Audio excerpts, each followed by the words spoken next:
কাল যেহেতু ঠাকুমার বাৎসরিক, তাই সকাল সকাল আমরা বাড়ির প্রত্যেকেই কাজের মধ্যে লেগে পড়েছি। তো সবার প্রথমে ওই বাবারা যখন নখ কাটলো, নখ কাটার পর ওই কাকুটাকে সিধে দিতে হয়, তো দিদি সিধেটা দিল।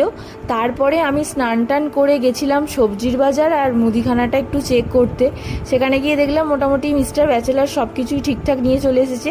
হ্যাঁ, আর একটা কথা, মিস্টার ব্যাচেলার নামটাতে অনেকের হয়তো একটুখানি আপত্তি, তো তার পার্টনার আগে আসুক, তারপর নাম চেঞ্জ করব। আর আমার কাজ করার পর মোটামুটি বিকেলের দিকে ওই দিদিরা তুলসী পাতাটা তুলে রাখলো, কারণ যেহেতু অমাবস্যাটা পড়ে যাচ্ছে সেজন্য তুলসী গাছে নাকি আর হাত দিতে নেই।